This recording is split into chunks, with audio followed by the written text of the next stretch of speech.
So what are we doing here? We'll just talk shite, man, about branding. We can go a little less formal. Because I am a little bashful. I know, me too.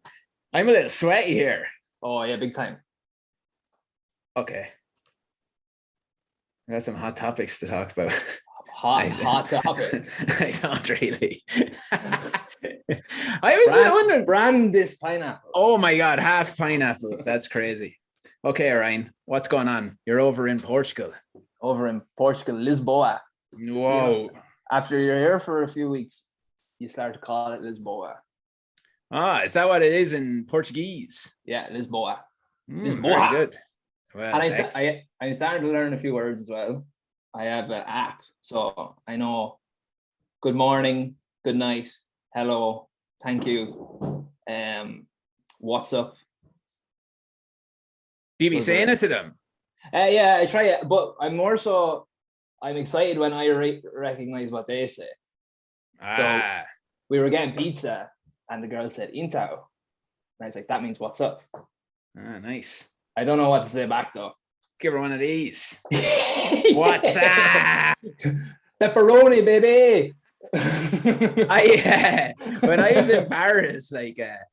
in Paris, Ali kept going in places and being like, bonjour, oui, oui. And then I couldn't do it. I was too embarrassed. I couldn't do it. Yeah, well, I know what you mean there, because you do cringe a little bit, but you're like, that's ridiculous, because you're literally in their country and that is what they say. I know. You're just scared to say it. That's what it really is, I think. I was anyway. But then I got drunk one night, right? I never forget I did this. This is really stupid.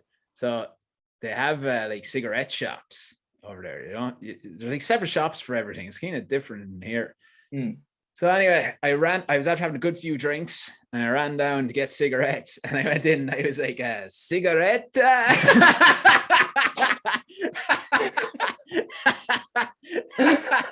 And I don't know why I said it like that. I know. I was so locked. I thought they'd understand more. What? Cigarette. We're just like down there. That's funny. I did only yesterday I started combining two of the words I know. So hola is hello and bom dia is good morning. So I went into the shop. I said hola, bom dia. Ah, nice. They know what you're saying. She said bom dia, good morning. Nice. And then that's it.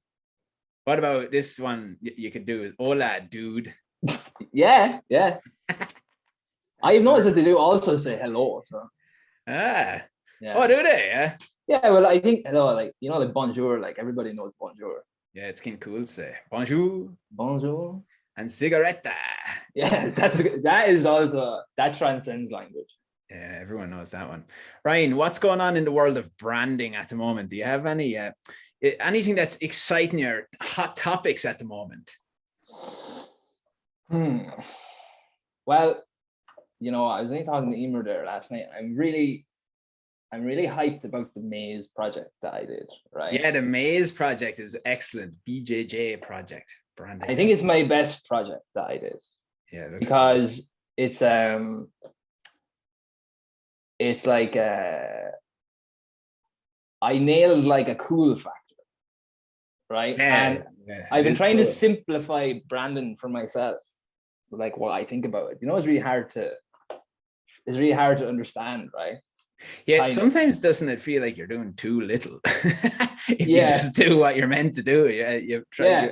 Well, you're like everyone is like, and when you're trying to learn it, you're trying to read loads of books, and then you're listening to people, and everyone's like, "Brandon is this thing." It's like it's not the logo. It's not the logo. it's like it's like oh shit. Your brand is not your logo. And you're like, oh, what? And that's all I've been making for everyone. Oh fuck.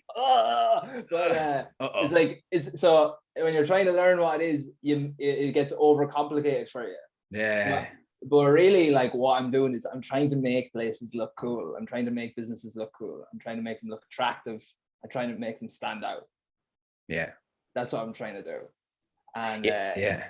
You know what I mean? Like, so for me, then I'm able to think about because that project there was not that much to do, but there was like we knew we needed to make really cool gis, cool signage, and cool t-shirts. Yeah. And so before, the way I thought, like I would almost think that those things aren't as important as like the really complicated vibe thing. But simplifying what branding is for myself, I'm able to just concentrate on those things. And yeah. Sorry, go on. What I mean? Do you get what I mean? No, absolutely, because the vibe sometimes is already there. People think they have to create the vibe all the time, but the vibe's already there. Sometimes your job as building a brand for someone is the logo. You know what I mean? It's like, sometimes it is making a cool logo, and we're like, it's not making a cool logo, but sometimes it is. Like if 90% of what you're making is going to have the logo on it, then it has to be cool. Like that's kind of like a buzz thing to say. Like, and I've said it myself. Like, and I get what people mean about that.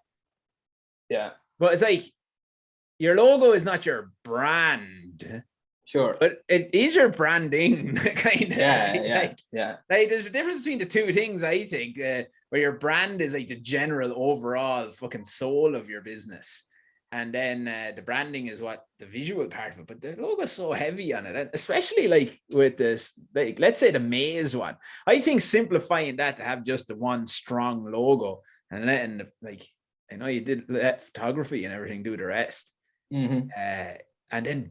How do you use the logo properly so everyone knows it now? I feel like the recognition is pretty good for it, for the gym now, because it's like the logo is different, stands out, and it is cool. It's black and white, but everything else is cool in the gym as well. But you didn't create all the other stuff in the gym because the gym's just cool anyway. So your job is to highlight how cool it is through the branding and let it breathe, kind of. Let it breathe, yeah. Like don't let it be so overpowering. Let it be able to just kind of like show off everything else. And this is one thing that I think is, here's why I know it's a success, because 4 guys from Monaghan, Brazilian guys from Monaghan, like a brown belt in jiu-jitsu, a couple of purple belts, they were traveling and went to Maze. Yeah, so they like the look of it. Exactly. And wow. Like, like that's the branding. That's pretty cool, I think, you know. Yeah. And like, because there's what 3 jiu-jitsu gyms in Athlone, so they could have went anywhere, but they went to Maze, and Maze is the newest one. So that for me makes it like a success. And all the students as well, like I'm in a group chat, like all the students as well are like hyped about everything. Like if you put in a picture about the gis, like, oh, the gi is so cool. That stuff is powerful. And as well, like when you have something like that, specifically a gym, you have to make students want to feel like really, like you want them to want to buy the gi because they'll feel cool because they're wearing it. Yeah, because it is like one of the reasons you buy stuff is like especially in jiu-jitsu and stuff, like people want to buy the stuff to be like, I do jiu-jitsu, you know. Yeah, that is it. Like, because you're part of it, like a group. Like if you go to a party and some other lad does jiu-jitsu, you'd be talking about jiu-jitsu all night. Like when if I'm at a class, I just went to the Gracie Baja there in Lisbon, and at the end of the class, the guy took a photo, and I was like, oh yes. Yeah, I love getting the photos taken. I'm gonna be able to put this on my social media. Yes. And it's kind of subconscious as well. It's not really like you. Oh, totally. Get that. No. It's like it builds up in here. Oh yeah. And we all love the picture, but that's, you know, the gi thing and the t-shirt and that is just an extension of that. It's a way for the person to be able to show it off, and you're really proud to show it off as well. That's why it's important to make it look cool. Now, do you think that was from simplifying the goal of the project? Totally, because I wouldn't have been able to do that project a couple of years ago. I would have made it too complicated. Yeah. You know, I would have been thinking to myself, like, the logo is not enough. And the name as well. Like it was like naming, logo design, printed material, signage.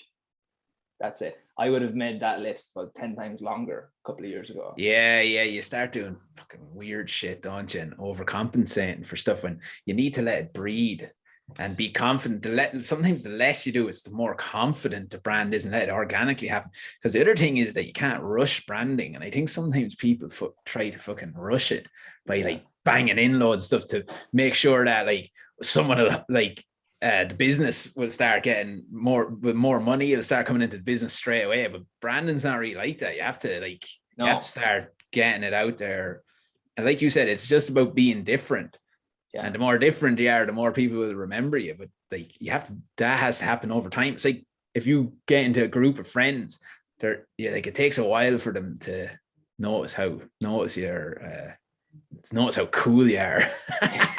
For me, anyway. Well, me, it happens straight away. But the average person, you're a different kind of a guy. Yeah, that's true. Like a good example of it, that I seen you liked it, and then I liked it, and then I followed the guy. I can't remember his name, but it was on LinkedIn. He put up that Range Rover ad. That's a great ad. So good. They're like a big line of traffic, and then the Range Rover out in the dust in the desert, driving, making its own way, being different, thinking differently, zagging. Love it. That's like a perfect visual example of what to do when you get a branding project. What's everybody else doing, and do something different. It actually is, and it's like a visual representation of what you should do when you're branding. But it's done it's so good. Like it's just so good. Yeah, he thought that was awesome. I got an inquiry about a job there, and I was asking what the name was. Yeah. And so I heard what the name was, and then I was like, went and looked at what are the other companies that do the exact same thing. What's their name? Yeah. And the name of this company, it just kind of blends into the same. All the same. Yeah. They're all the same then. And so it's like, even like, if that's the first thing, people see your name or whatever, even from there, it has to zag a little bit. Can't just be, no. It's like, you can't think like that. Especially sometimes that comes down to the confidence factor as well. Okay, so like you're totally right as well, because like let's say like it's like normally they're in like some sort, like it'd be like water solutions or something, or water diagnostics, everyone doing the same thing, calling it kind of the same thing. And it's like, well, you might as well just fuck a load of them together here, and I just close my eyes and pick one out. It doesn't really matter what it is. But I always think this, like, people are really weird about naming. Whenever anyone asks me about naming stuff, I'm always like, you don't have to name it what you do. Like, the thing does, like, if you are doing water solutions, it doesn't have to be like J&J Sons Water Solutions. Mm-hmm. But everyone's so scared not to do that. And that's they're really self-conscious about it. It's like really self-conscious branding, because they're too scared to take it out. Whereas if you're just called something like, like whatever, Aqua or something, it's like so simple, your brain can take it in really easily. When you're reading all the other ones, you get like, whatever, And then this is the big thing that people don't really realize about branding as well, and why it needs to be so simplified so much, is that the reality of that is, right, let's say it's my job to go hire this company for my big company that I have, right? And we're a big contractor.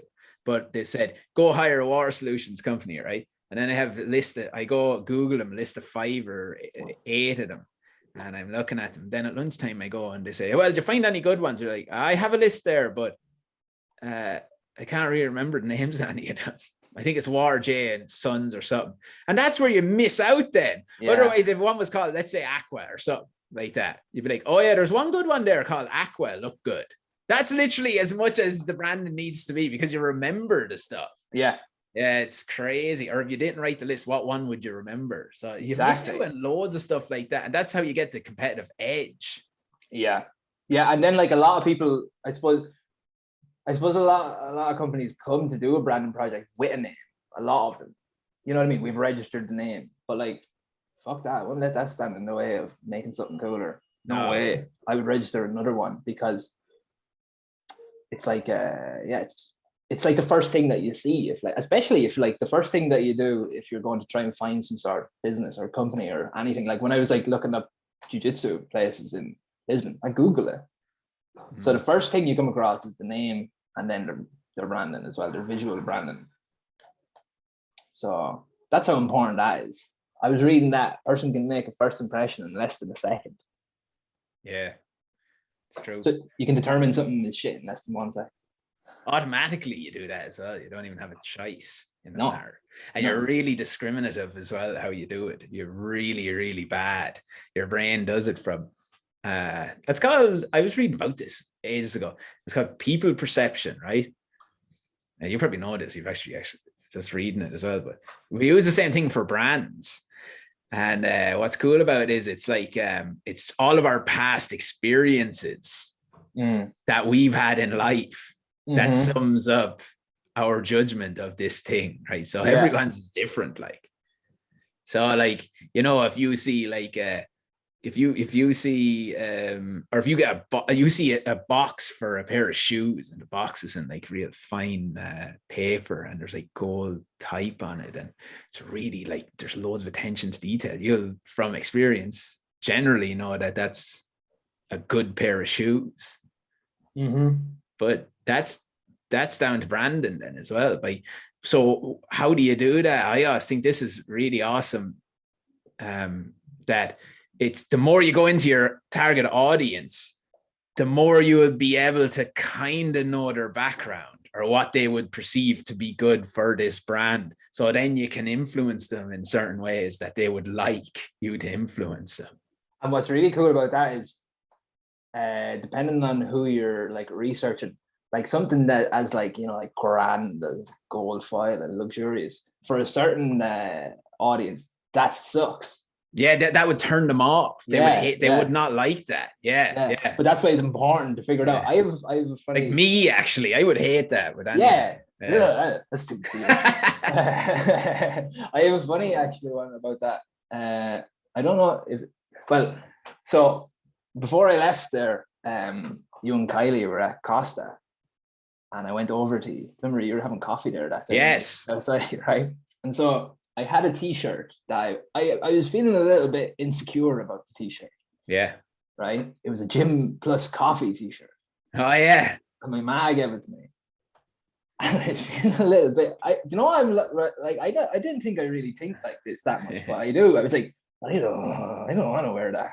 Right? Yeah, I'm not really a gym and coffee kind of guy. Put it on, I'm like, and I like the way the t-shirt fit on me. But I was like, this fucking makes me feel weird. Right? I feel like feeling a little bit lame. And I walked up to you, and then you said to me, the Gym Plus Coffee, hi. I remember doing that actually.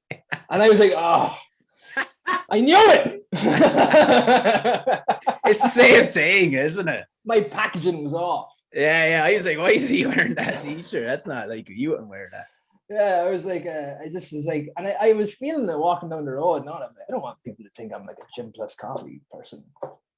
Yeah, but that is funny. But that does come with your clothes and stuff that you Absolutely. wear. Like you're really selective of what you wear, and there's nothing wrong with the gym and coffee thing, but just different kind of. It's not like it's what that is like you're like, this is misrepresenting my personality. Totally, people are getting the wrong vibe off me here. Yeah. So actually, it's quite similar to Brandon as well, because they say like a gym and coffee kind of guy. Like they'd talk to you, they might be like, "Oh, look, he's wearing a gym and he." Like I'll talk to him. What's up? What's up, man? you want to go play football? Yeah. I go for a kick around. Yeah. But that is it though. They might talk to you about weird shit that you don't know. You'd be like, what? Huh? Yeah. I like that with loads of clothes though. I wouldn't wear. Recently, I was like, should I start wearing a suit? Wouldn't that be cool? But I can't wear them. I just thought it's not my personality because it's one of the days then I wouldn't have my shoes and I put runners on. You know, you're wearing runners in a suit then where you're going down a real weird thing. And then like, where are you going? Yeah. In the suit. I was supposed to meetings, but you know you might act weird when you get there. Then like I act a little weird when I go to weddings because I'm wearing a suit. I'm like, all right, kind of like waiting for it to get slagged or something. But, I always wait to the last minute, then I have to go panic buy a lot of suit stuff because I never have any ever. Whenever I have a suit, it never fits me. Yeah, me neither. All the jackets are so small, or then the shirt's really big. That's just my brand. But that is, you just don't. You're just that kind of guy. And the funny thing about that t-shirt thing is, like, I would really think about myself as not being like that. You know what I Yeah. mean? Like I'm like, oh, I'm real don't care about that. But I'm so more like that than another person would be. You know, that's kind of what a gym and coffee guy would be like. Actually. Maybe you are one. The perfect t-shirt. Here, this is actually something that I was looking at the other night, and it was reminded me of you. But it's what you were talking about with the maze stuff as well. But you were talking about a while ago a coffee cup I seen on LinkedIn you'd be talking about, and it's so basically what you were saying was like, don't neglect branding all the touch points of your brand, like a coffee cup. If you own a coffee shop, make a good coffee cup because it'll stick out to people. They'll remember it. And it just is that little extra attention to detail that'll help you be different or stick in their brains, right? But have you ever heard of this thing, the halo effect? You know, I have heard that, but I don't know what it is. Yeah, so I could butcher it here, right? But I'll give it a go, right? But this is like the halo effect in branding, right? And it's like the maze stuff that you've done as well. Whereas that you've made maze cool, right? But okay, so for anyone that doesn't really know, right? Jiu-jitsu guys love buying merch, right? But there's so much merch out there that's like a lot of it can be, you know, not to everyone's taste. But the maze stuff that you made is really simplified and strong looking, like it's like a uniform. So it's like a lot of jiu-jitsu guys would really like that, and it does have that. It can't just the attention to detail in it shows that it has that real, it's quite sophisticated looking jiu-jitsu gi. It looks expensive and looks really well thought out. Whereas a lot of other jiu-jitsu places might have like, you know, they might not put as much thought into the design of the gi that could just get slapped on, but it's really noticeable with the maze stuff. It's an afterthought. Yeah. They're like, they have everything made. And they're like, we need to get a gi, and they might make it in a few minutes. Yeah. And it's because they're like, we just need to make this. But actually, it might be the thing that wins the customers. Yeah, no, exactly. Yeah. So, and it's like those guys traveling down there, right? But this is what the halo effect in branding is, right? By creating something like that, right? So I see your gi and I go, that's very sophisticated looking gi. It's like really high quality. But subconsciously then I will think the gym is really like that. Yeah. Even though it might not be. But I will think that. So that's how important those touch points are in your branding as well. So like they say, the halo effect with people is, right, if I see a picture of an attractive person and they're real smiley, I'll think they're a good person. But they might not be. Like, it's just that's the way your brain works. Like, and they're the little things that we can tap into with branding. I think that's like are super important. I like that. Halo effect. Yeah, it's cool. I'll give you a good example of it, right? We went for pizza there a few days ago in Lisbon, this real cool place, and we were going up, and it's like it opens at 6, and we were there. So we went at 10 to 6. We're like, we don't open till 6, so we went like a couple of minutes after 6. It's already packed, and there was a guy. So there was a guy standing in the doorway, and he was wearing the staff t-shirt, Lupita, right? And I was like, oh, can we get a table for 2? And then he was like, oh, I don't work here. I just really like their t-shirts. Whoa, loves the t-shirts from the pizza shop. Yeah. So they made it so cool that I don't even think they sell them. You know what I mean? Yeah. They made it so cool. He wanted to buy it and wear it and feel real cool in it. And like, that's the sort of attention to detail you have to give those things. That, and I would say that 99% of businesses treat those things as an afterthought. Yeah. Oh, absolutely. Local like level anyway, like small to mid-sized businesses, they all treat it as an afterthought. And the problem, the shit thing about that is, when we're small to medium-sized businesses, that could be your fucking edge over people, especially at local level. Like, that's huge. Local level, getting custom made stuff is so important, or custom designs that are paying attention to detail and how you look at all the different touch points that your customer is going to be coming in and looking at. And that's like that's all your brand gaps. Like, you need to know your target market, your target audience really well to be able to figure out these things. And that's why, like, one thing that people always avoid doing when I ask them is like getting a day in the life of their target audience, right? So like, you don't have to go into crazy detail, but like, let's pick a target audience that you have, pick that kind of person, and what is a day in their life like? And when you list out a day in their life, there's all these different touch points that your brand could influence them in a certain way. So that's why that's so important to do. Yeah. And I think that's a really, like, people should really start getting custom made things done. And that's like, you know, certain people, like, you know, years ago, you'd be like getting business cards made. And, you know, if anyone's buying really expensive ones, you're like, oh, why are you buying them ones? But it's like, it makes a huge difference. So just a touch, a bit heavy. Oh, weird gold. Like, I keep saying gold. I don't even know why you keep saying that. It's like, I don't know any other luxury color. It's all gold. And if you want to brand your company golden, just Golden come to Enterprise. me. I think we should make a golden coffee cup. But yeah, so that makes a huge difference. But spending a little bit more money on that stuff rather than just getting the default shit, and that goes the whole way through your thing, your website. You're like, you know, you see default websites, they're just you can't say about anything in a project. You can't say we just need to get this. You can't treat anything like that. And like, you shouldn't. Like, it's okay to be like, let's get it like this for now, but it should be part of your long-term plan. Like, we got to change that, because it has to. And like, that's a good point as well, because I don't think that, like, every time someone's starting up a business that you should just throw everything into it straight away, because I think it's important to see if it works first, but with the intention to invest in it later on. They're the details that separate you from everybody else. That pizza place, we walked past 10 pizza places to go there. Like, why didn't we just go into one of the other ones? It's like another halo effect as well. Like, when it's busy, you're like, must be good. It's busy. And the interesting thing about this place is, like, it's like a real industrial looking, right? It's like you walk in and there's no signage. No signage anywhere. The walls aren't painted, and the roof is like the like all the, like, really old architecture in Lisbon. Like, it's all like real flourishy and kind of kingdom like. Yeah. And like, that's what the roof is like. It's just like one of these really old buildings, but you just know instantly, you're like, this place is really good. Yeah. And it's not gold. There's not gold in it. Like, I would have walked right out there. Like, this is a shithole.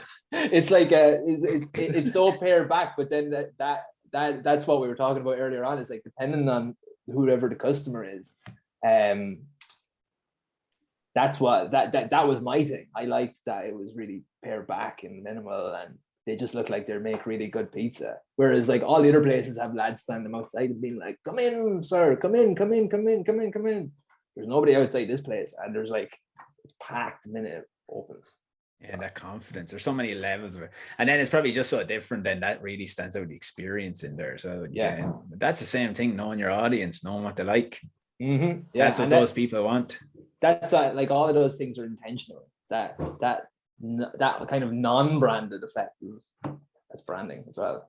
Yeah, like, you could look at that as an example of, like, really a good strong brand that they're building there, because, and then the other shops with the guys outside to asking people to come in, they're just marketing, right? So it's like it's very hard to get people to go in if the other shop's not branded well, because, like, as good as the person might be, or the marketer trying to get the attention or the audience to your place, if the brand's not good, you won't want to go. Exactly. Like, it makes the job for the marketing team or that guy just standing outside so much harder. Like, if you go look over at, then it's just like so shit looking. Like, yeah. Like, sorry, man. And he's like, come in. Come on, it's brilliant in here. It's so hollow, because like, they're all just standing beside one another doing it, and that's exactly that's like that's just like marketing. Yeah, marketing without a plan. Yeah, without a brand, it's so hard. Yeah, the other lads are just this real strong foundation. It's really good. It's actually a good example of it. There you go. We can use that again. We can cut out a soundbite of this. I actually wrote down there, all that glitters isn't gold. I think that's what we can call that the podcast episode, that, man. All that glitters isn't gold. Right, I have this. I have another thing I want to talk to you about. Right? Have you heard of this thing called LinkedIn lunatics?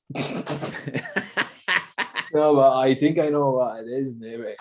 It's a subreddit, and but actually, I was talking to Kylie about just crazy LinkedIn people the other day, and I just say like I really like LinkedIn, and it's like the best place for getting business, and everyone's sound on it, but like fuck me, some people on it are fucking. Oh my god, it makes me so. Sometimes I get really like tired looking at it. Makes me so maybe like feel like fucking vomiting or something when I look at it, because I'm like, everyone's like, want a 10x your profits. Here's a way to write every day for 90 minutes, right? You know, all this shit coming up. Oh, I didn't get me out here. I've enough fucking stress in my life. These guys are telling me to do stuff. Yeah. As well, like, yeah, because I had that feeling the other day, because I'm very inconsistent on LinkedIn, and in marketing in general, I am a little bit inconsistent. And I went on to it. I was like, right, I need to get this consistency, and then I'm writing on it. Consistency is the most important thing. yeah. And you're like fucking doing it yourself. How to be more consistent. It's really hard to like write on it without doing what they're all doing. Yeah, and like everything is like, I done this as well. I actually wrote about that pizza thing because I thought that was interesting. It's like, so I got a bus the other day, and then it's like an arrow going down. It's like everything, like boom, boom, boom, boom, boom. Everybody's doing it. Yeah, and, I know. I think you know what? It's a good place for a zag, maybe. That's what I was thinking lately there. You were zagging a little bit there. I really like the fish thing. I thought that was a good zag, because that was like a Norm Macdonald. I was trying to be like Norm Macdonald. I think it's a very good idea, because it's funny, and like all the other stuff is just really not funny. Yeah, it's not funny. You don't have any crack on it. Like yeah, it's a good place for a zag, definitely. It's no crack. It's very serious. It's like really unfun. But very positive as well. Like positive, but you can get in a rut there or something. Because the other social medias are not positive. Like Instagram is not positive, really. So yeah, I think it's good to like make it a little bit funnier, maybe. Yeah, a bit of a zag there would be a good idea, I think. Definitely, I think people would be more likely to read your stuff, because the rest of the content is having that effect of what we're talking about with the names. It's all kind of just blending in. Yeah, it's all blending in, really, really, really blending in now. Yeah. Here, let me read out one of these things. See if I can get in here now. Okay. This guy said on LinkedIn, right? Work-life balance sets the bar too low. No one grows up dreaming of a job that doesn't interfere with their life. We hope to spend our waking hours doing work that enriches our lives. A toxic job drains you. A decent job sustains you. A healthy job invigorates you.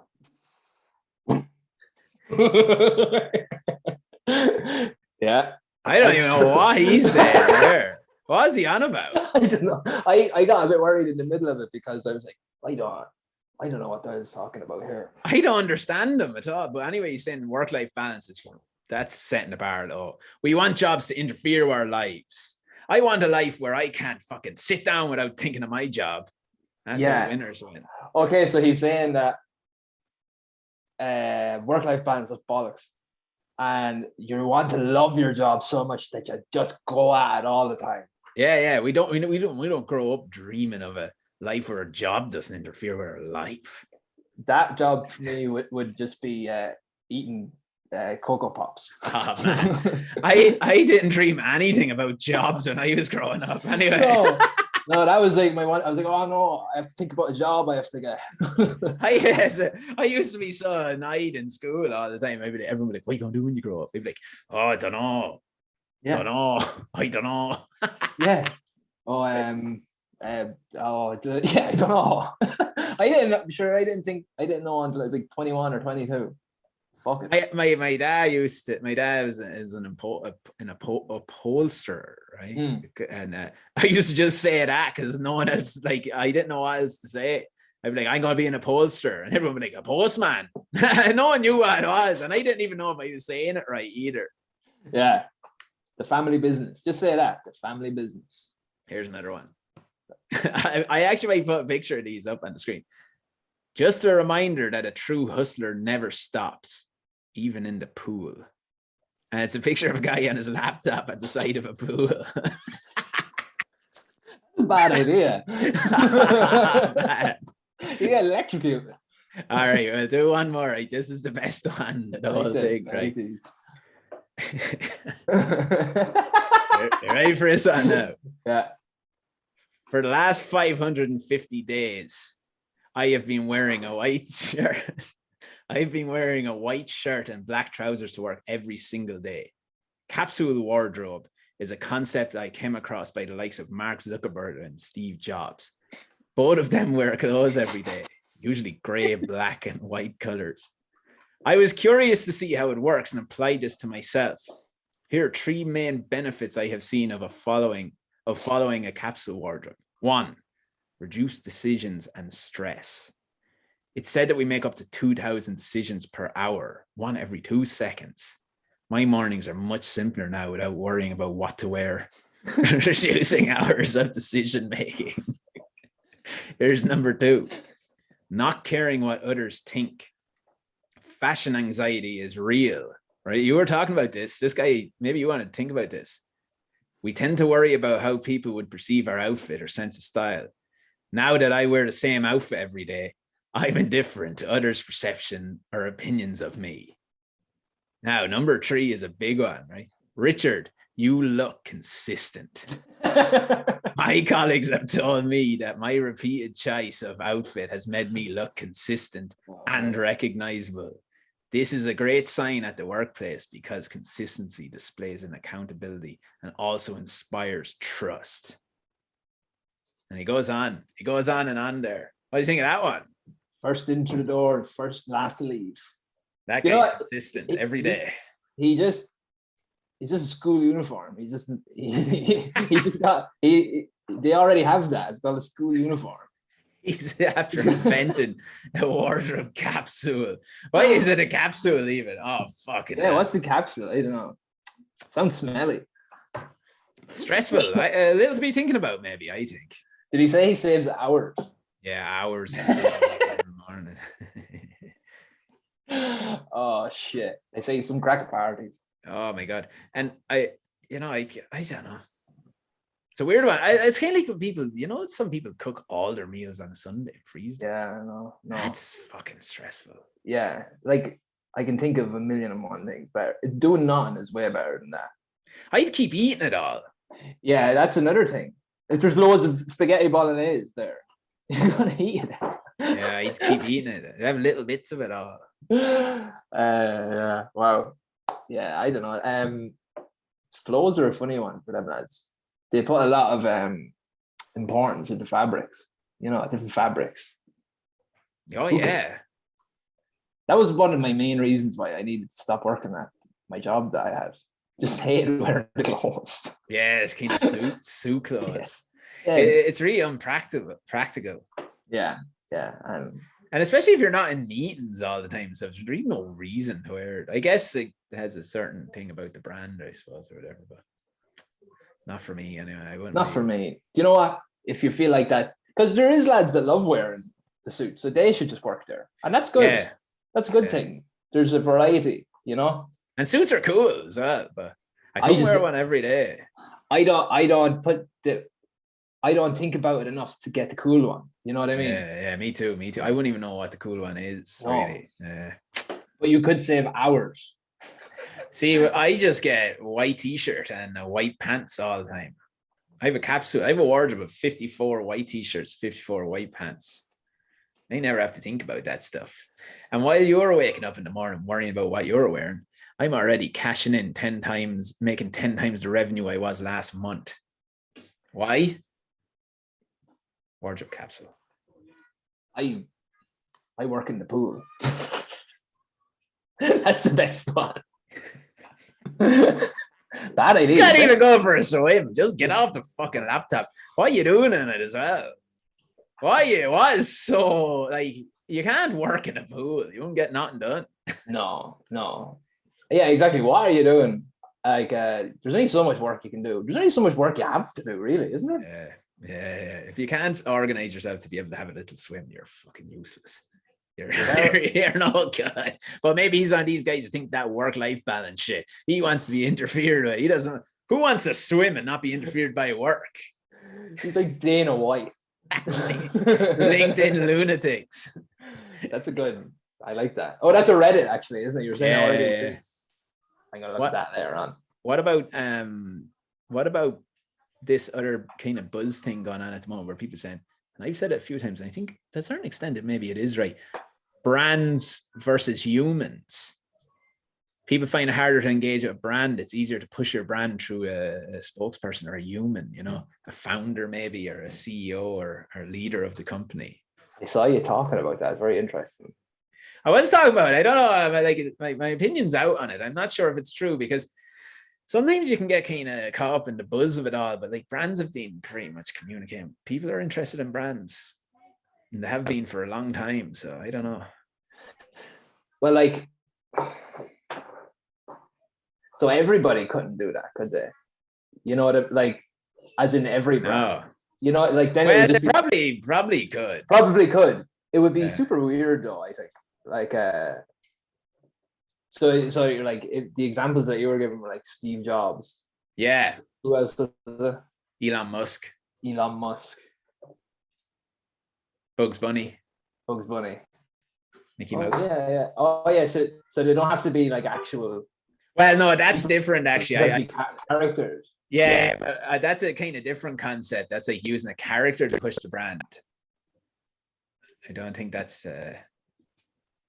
I'm on about like just a person like Elon Musk or Steve Jobs. Yeah. Well, like I never knew anything about Steve Jobs, but I was very invested in him. You know what I mean? I was very heavily invested in it. But also, I was just thinking there, like, we can get caught up in it. So he's like, when I bought an iPad, I didn't know who the fuck Steve Jobs was at all. I just wanted it. Remember, they had the ad. Yeah, but like, you probably did see him, and you're kind of like, you do trust her, even though you don't know anything about. He's up there giving him speeches and that. Yeah, like he is somebody that you feel like you could invest in. Like I used to always listen to the speech. Did you ever listen to the speech? Remember the speech he gave? Yeah, at the school, was it? Yeah. That's awesome. That's a brilliant speech. Yeah. Unforgettable. Yeah, it's awesome. It's so good. Elon Musk, I guess when you go to a different level, then they inspire, don't they? They inspire a bit more than a brand can, maybe. I know the more you read into him, maybe he didn't do as much as you thought he did. He was just really, really good at directing stuff. Yeah. But like without him, like I don't think that we would all have iPads. No.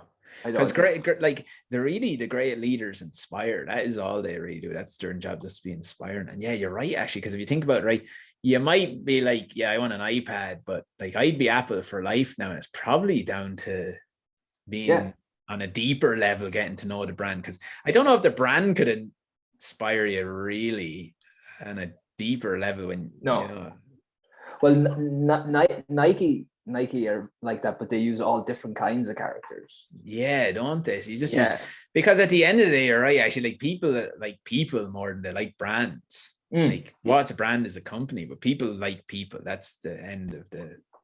Yeah, and like remember those conferences that when they used to launch a new product for Apple, like people would queue up, like there'd be loads and loads of people that just want to go, like they don't really want to go see the product that much, they want to go with the experience, like this big kind of, it's like a big cultural movement that time. It's even like to be a part of it. Yeah, it's true. Them new launches, like remember, I don't remember, like the bubble fucking Mac, iMac or whatever you used to call it. Like people were buzzing to go see that shit. I don't think it was as much because of the computer. I think it was the brand. Yeah, and the set and the idea of what it could do, and having one in your home, and you're just being able to do anything. No, we actually are. You're out living in fucking Portugal. And what are you using? What are you using? My MacBook Pro. Think, and you're constantly saying this. Think differently. Constantly. So the verdict is in: humans versus brands. Humans win. Who you're saying? Elon Musk. Elon Musk, sure. You wouldn't really have a fucking clue about Tesla other no way. Because of him. No way.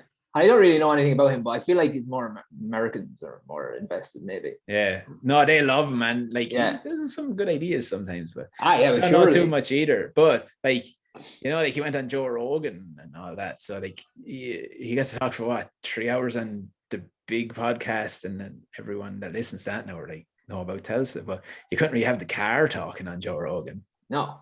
So it's very good. Interesting. And then he outgrows the brand. Same with Steve Jobs. He could do anything.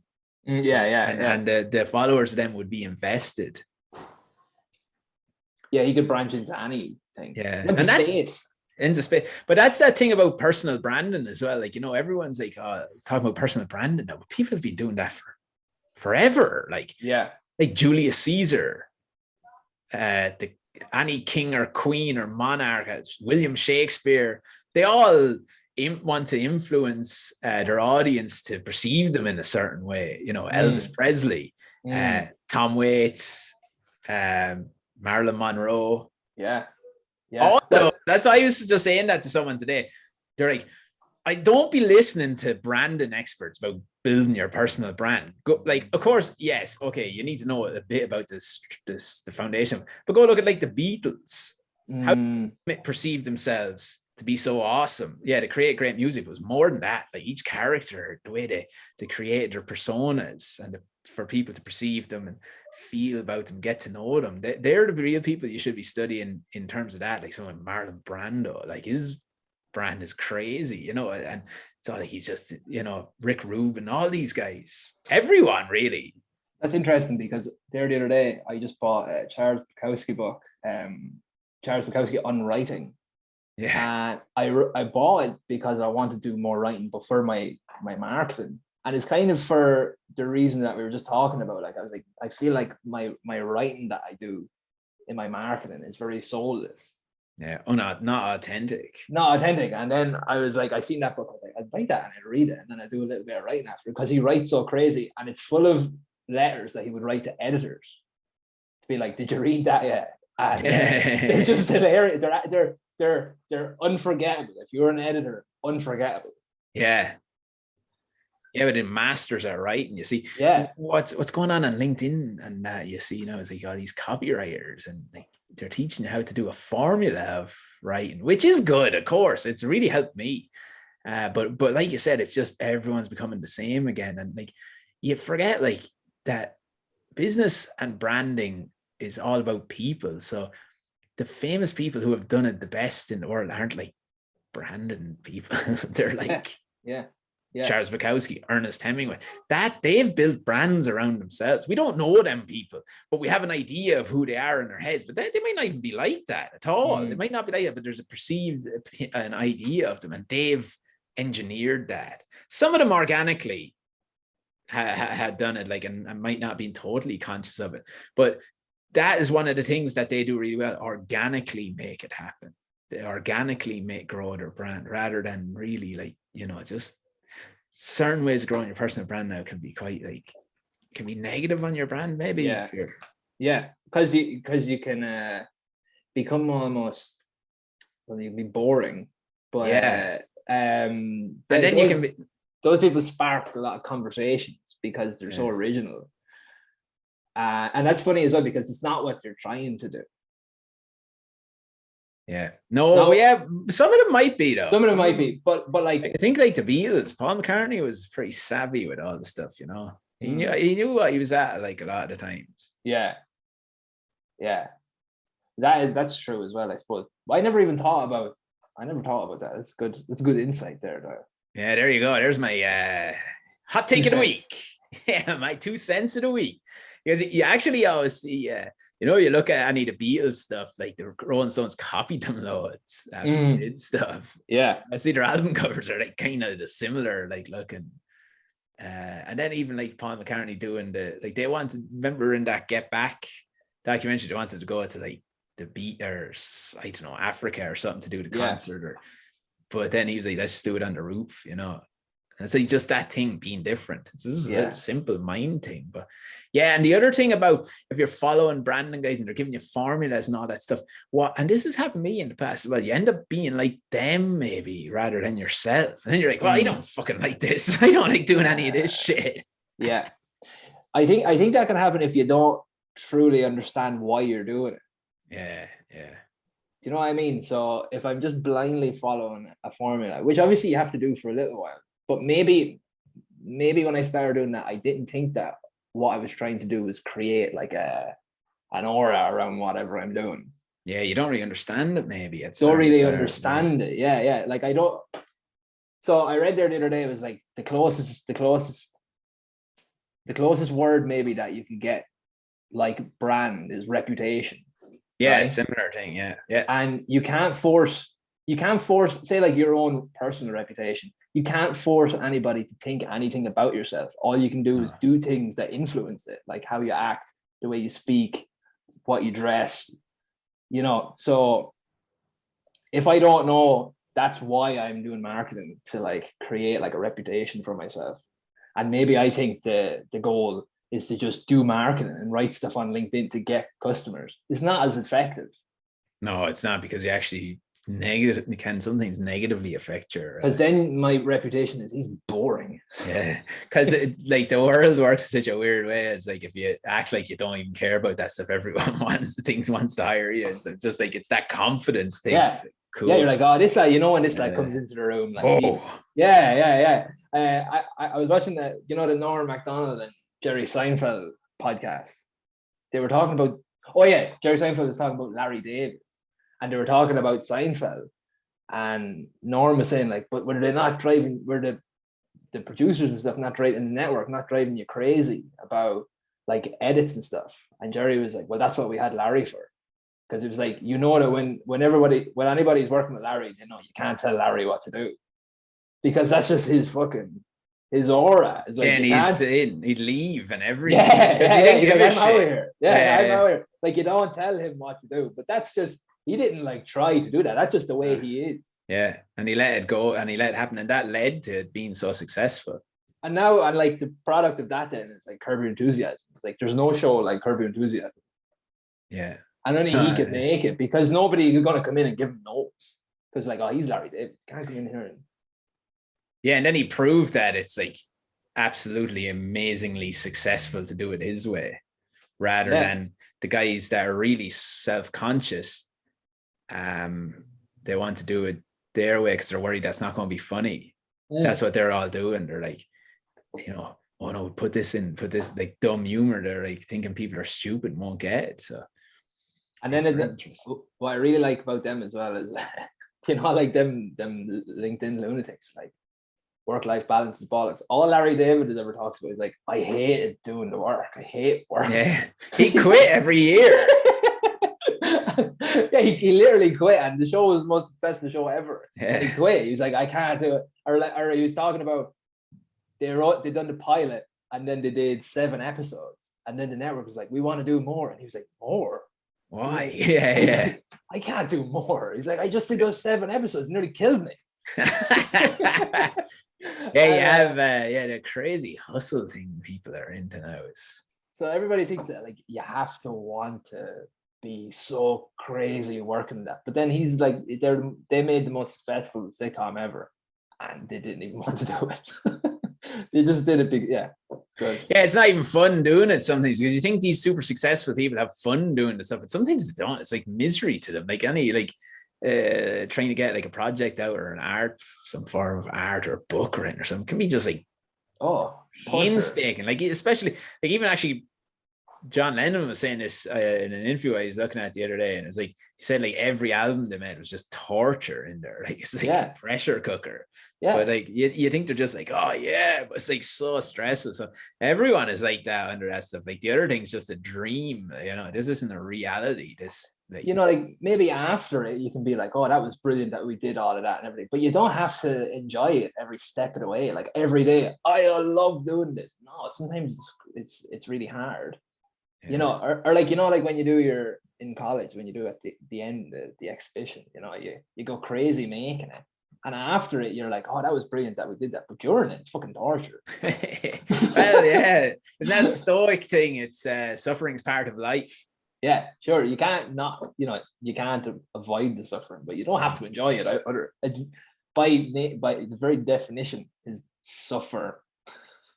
Yeah, and it's not the end of the world either. Suffering, you can just have a bit of suffering going on in your process. there's always shit stuff that happens in your process. One thing I have in my process is I have a process out for my branding, and one of the parts of the process is client may or may not be unhappy at some stage. Because it just happens sometimes. Something can happen. They might see something. They go, I don't really like that. And like, not to get too worried, like, cause that just happens. I always fix it then. We just sit down and fix it. It's not a big deal, because it does happen. If you're doing branding projects, there's going to be a disagreement of some sort, or maybe someone's unhappy about something. You just fix it then. It's okay. Yeah, it's part of the process. You do so many, right? And you get your process really good. And you're like, our process was really, really going good. Always is great. And then boom, you get one that it just doesn't work the way you want it to work. That, in the long run, that's a good thing. It's a good thing if you can have that happen and then kind of work out why. Maybe, or for me anyway, sometimes I get a little bit comfortable in it. Maybe I might leave something out and then it leaves everybody unhappy. Then everyone's like, we're not digging this. But what am I trying to say there? It's like, what I'm saying is that there's probably a problem that I did there that led to it being crap.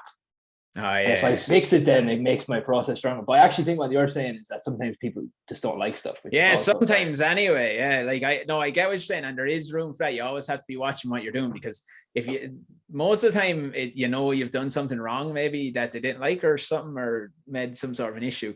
But sometimes people just change their mind. Like, you could have something nearly finished, and then they're like, I just don't like it. And like, that's fine. Don't get worked up over it. Or maybe you showed them something and it wasn't full. This happened to me a good few times down the years. You showed, But anyway, this sometimes can happen. You might show them something and think they understand where you're going to go with it. Yeah. You're going to bring it, but they think it's the finished thing and they get freaked out.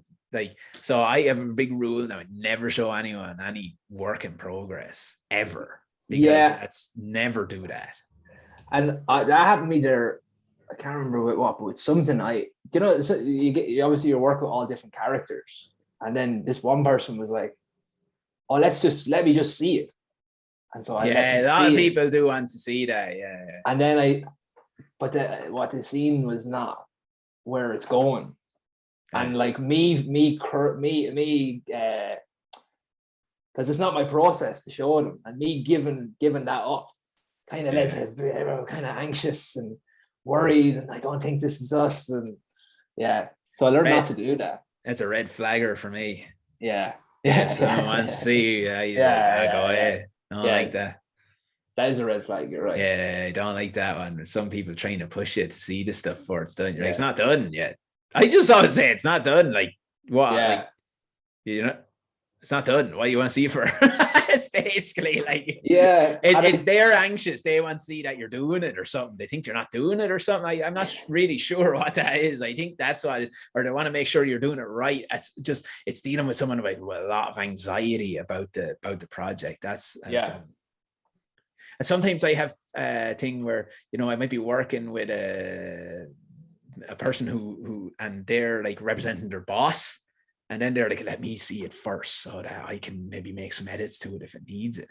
I'm like, no way, because you're not allowed to make the edits, because it could be all perfect. You go make the edits out of insecurity. They do. And then the boss won't like it. Whereas if you just go straight to the boss, show him, let him, it's just messy. It's just all anxiety induced stuff. Totally.